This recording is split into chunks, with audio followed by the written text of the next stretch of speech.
I am a runner, have been for 20 years, 25,000 miles worth. It started June of 2005. I wasn't a runner then. I was out of shape. I was way overweight, obese, tired easily, 43 years old. I have a 6-year-old son named Will, the only child of my wife, Karen, and myself. A miracle of in vitro fertilization.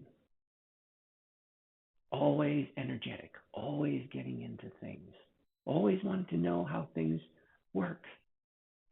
This had been going on since the day he was born.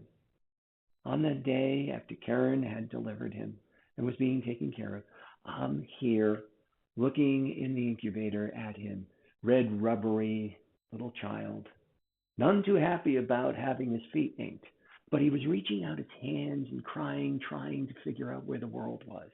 Couldn't see. Karen calls over to me, says, "Well, what is he?" I stare at him and I hear a child's voice.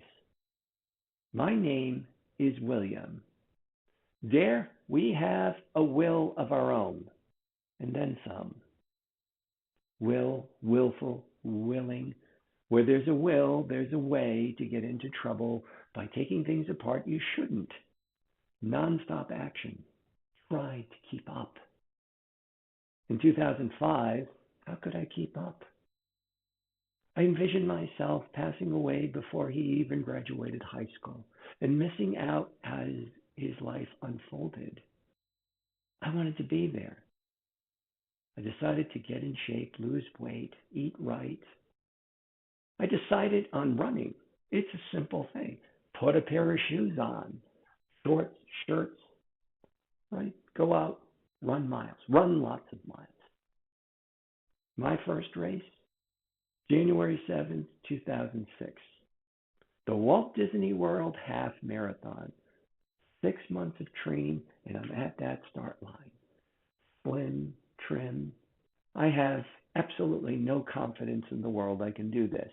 Half my brain is saying, "Dude, what do you think you're doing? Do you realize this is 13 miles? That's 20,000 steps. What were you thinking? Let's go home. Let's just pack this in and go home. This isn't for you." The other half of my brain said, "You listen to me, mister.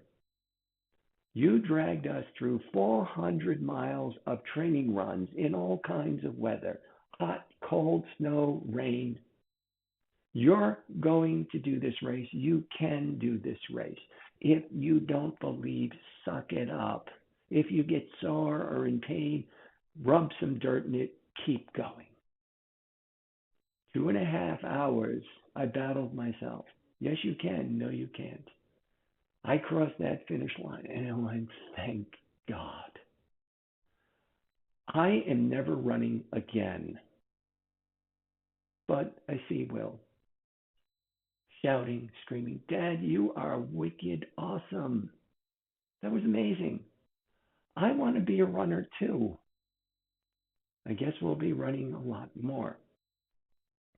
2012, Will, age 13, runs with me. I train him everything I've learned. I push him. I tell him to get up, keep moving forward, endure soreness, endure pain. Don't look back, keep moving forward. By the end of July, we had shouted at each other, screamed at each other, hugged, high fived, and found each other. This is our thing. At the end of August, we went bigger. We were part of a 12-member relay team to take on the Hood to Coast Relay in Oregon. It's the mother of all relay races. 200 miles divided up amongst us, 30 hours nonstop. We started Friday morning, and on Saturday afternoon, coming on the last leg, there's Will, the anchor man, bringing it home. Shouting, screaming, smiling, he stomps on that finish line. We celebrate. At the end of the day, we're exhausted, sore, hungry, happy. The future is bright. Nothing can stop us.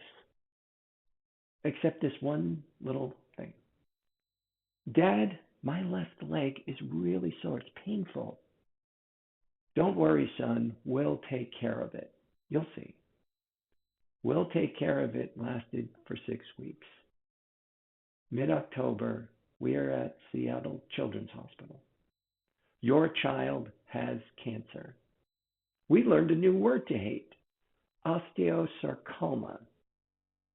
The next 4 years was a transformation of will to iron will. Over 40 rounds of chemo. Over 14 surgeries, infections, broken bones, pain, screams into the night, sleepless nights, panic, diarrhea, throwing up. Will the Iron Man, the honor student.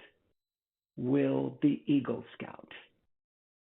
Will looking at colleges that he wanted to go to and what he wanted to do with his life.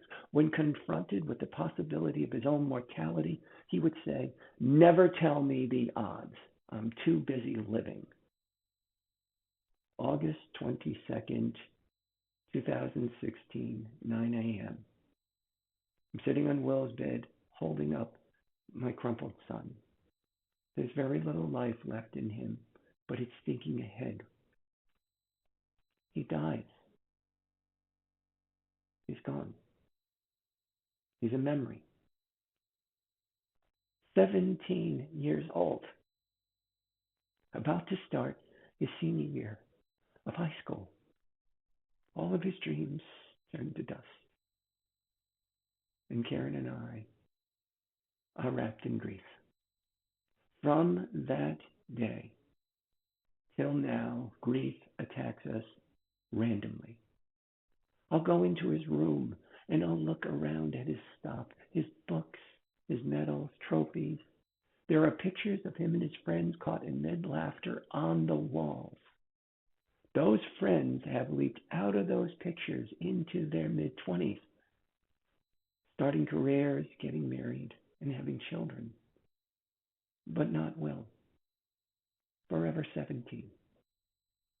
I'll curl up in his bed and shut my eyes tight and wish the world away, to go away. In that darkness, I hear the words of a friend. Joe, we don't get to choose the length of our lives. But, my friend, we do get to choose how we spend our days. Get up, go out, run. I run with his ashes. When I run relay races, every runner carries this as we go the course. I talk to him. I bond with him. At every step, every mile, father and son, sharing love and memories on every time I run, now and long into the future.